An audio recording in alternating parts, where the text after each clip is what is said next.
Hey everyone, good morning. It's Karha. Welcome back. So, there's something about The Division 3 that I've been thinking about a lot lately, and weirdly, I don't see really anybody talking about it. Maybe it's just because I'm a huge tech nerd and I'm of the few that actually cares about this stuff.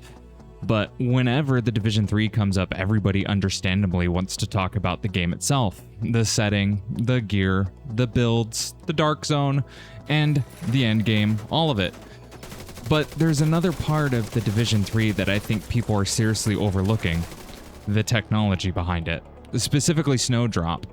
Because the Snowdrop engine that Massive is working with today is not the same Snowdrop that shipped The Division back in 2016 and The Division 2 back in 2019. And after seeing what Massive has done with this engine over the last several years, that might be one of the biggest reasons I'm excited for The Division 3. When people talk about Div 3, the most of the conversation revolves around what city is it going to take place in? What factions are we going to fight? What's the end game going to look like? Are we getting 8-player raids again? What's happening with gear, exotics, builds, the dark zone? And yeah, obviously I care about that stuff. It's important. But at least for me, what I find equally important is the Snowdrop engine. And maybe that's just because I'm a tech nerd, which is totally fair. But this engine has been powering the franchise since the very beginning, and it's partly, if not largely, the reason why these games are looked on so fondly 10 years later. Division 1 launched in 2016, Division 2 came out in 2019, and as good as both games have held up, especially Division 1, it's important to remember what it was designed to run on, the PlayStation 4 and Xbox One. We're talking about consoles built around AMD Jaguar CPUs, mechanical hard drives, and hardware limitations from more than a decade ago. Massive was already doing some pretty incredible things with those limitations, and the original Division still has moments in snowy Manhattan where the lighting, weather, atmosphere, and environmental detail look incredible, especially for a 10-year-old game. But here's the thing. Snowdrop didn't stop evolving after Division 2, not even close. Since then, Massive has developed Avatar: Frontiers of Pandora and Star Wars Outlaws, and regardless of how well either of those games performed, because the reception is an entirely separate conversation, the technology behind them is seriously impressive. Avatar pushed Snowdrop into these enormous, extremely dense, environment-filled vegetation, wildlife, dynamic weather, and an absurd amount of environmental detail. Then you have Star Wars Outlaws, where we're seeing modern Snowdrop utilize things like ray-traced global illumination, reflection, shadows, and dramatically more sophisticated lighting. And now, Massive gets to bring everything they learned back to The Division, and that's what excites me. Because imagine what those advancements actually mean for a Division game.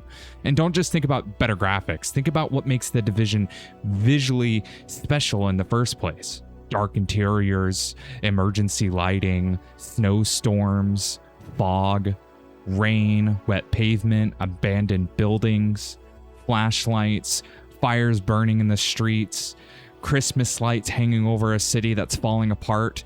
And now imagine that aesthetic combined with lighting technology Massive has been developing over the last several years. Imagine entering a dark building and having your flashlight suddenly transform the scene.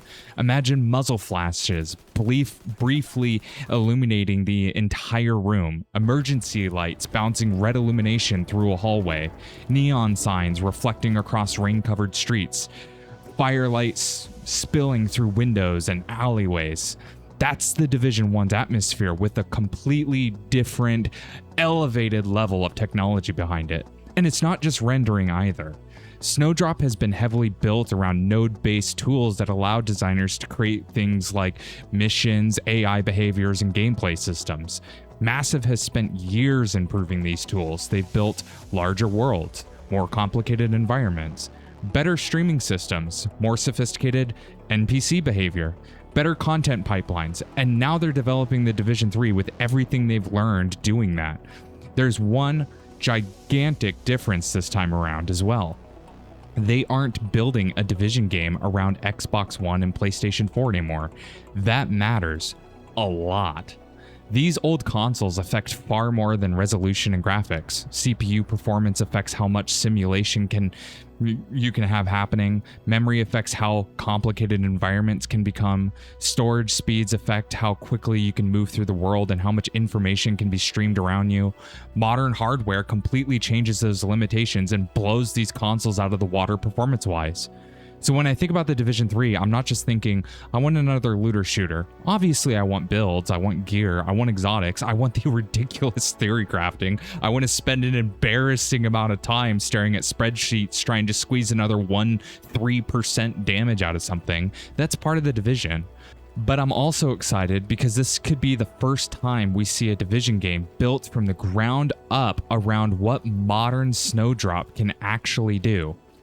Avatar and Outlaws gave us a glimpse of the technology, and now Massive gets to take that technology and bring it home. Back to the franchise that Snowdrop was originally created for. And considering the Division 1 can still look incredible 10 years later, I seriously cannot wait to see what Massive does with the Division 3. Because everyone is asking what kind of Division game we're going to get, but I'm just as interested in seeing what kind of Division game is finally technologically possible.